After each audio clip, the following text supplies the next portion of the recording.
Sebelum kita mulai videonya, bantu channel ini dengan cara klik subscribe dan juga klik tombol notifikasinya agar kalian selalu update video-video terbaru dari kami.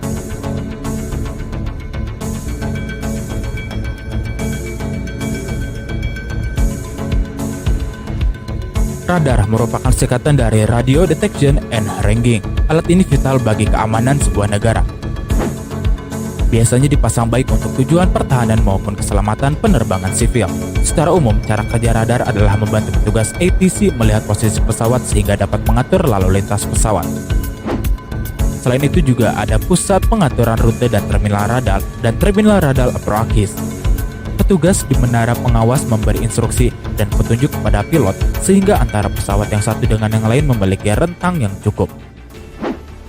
Selain itu, petugas menara juga berperan dalam mengalihkan kontrol pesawat ke terminal radar approach controller sekaligus menerima kontrol pesawat yang akan datang. Sementara terminal radar approach controller memberikan informasi kepada pesawat yang lepas landas maupun yang mendarat. Center controller menggunakan radar untuk mengetahui posisi pesawat setiap waktu.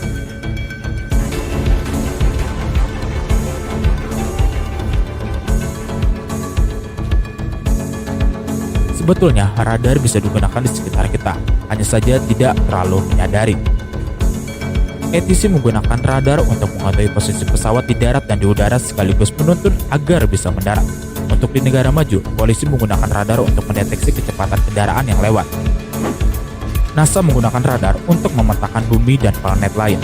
Selain untuk mengetahui posisi satelit dan membantu satelit bermanuver, radar biasa digunakan untuk mencapai tujuan dasar seperti mendeteksi kehadiran suatu objek di kejauhan, mendeteksi kecepatan sebuah objek, atau memetakan sesuatu. Meskipun lebih dianggap sebagai mata, sesungguhnya cara kerja radar bagaikan telinga. Cara kerja radar dengan menggunakan prinsip gema dan Doppler shift. Kedua konsep ini mudah dimengerti jika dikaitkan dengan suara, karena telinga bisa mendengar gema dan Doppler shift setiap hari. Teknik yang digunakan radar kurang lebih sama, hanya gelombang yang dipancarkan dan diterima adalah gelombang radio. Gema adalah peristiwa yang sehari-hari bisa kita temui. Jika kita berteriak ke dalam sumur atau lembah, gema akan kembali beberapa saat kemudian. Doppler shift juga bisa, namun tidak terlalu kita perhatikan. Doppler shift terjadi ketika suatu objek bergerak menghasilkan atau memantulkan suara. Dalam kondisi ekstrim, Doppler shift dapat menghasilkan sonic boom.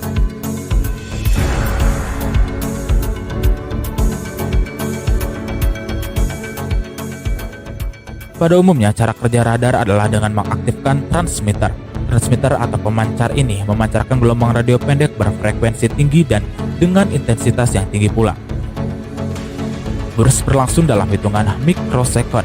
Radar kemudian secara otomatis mematikan pemancar dan mengaktifkan penerima yang mendengarkan gema hasil panutan objek yang dihasilkan. Radar mengukur waktu yang dibutuhkan hingga gema terdengar, termasuk menghitungkan Doppler shift dari gema. Semua itu terjadi secara sangat cepat. Singkatnya, cara kerja radar adalah antena radar mengirimkan gelombang radio pendek berkekuatan tinggi pada frekuensi yang diketahui. Ketika gelombang menabrak sebuah objek terbang, gelombang ini akan memantul. Antena yang sama digunakan untuk menerima sinyal kembali yang lebih lemah. Dibandingkan dengan radar berbasis udara, radar berbasis darat lebih berpotensi mengalami gangguan. Ketika radar menembakkan gelombang, gema yang datang merupakan hasil pantulan gelombang pada berbagai objek seperti pagar, jembatan, gunung, gedung, dan lain sebagainya. Lalu, pantulan yang mana yang layak ditampilkan di layar operator?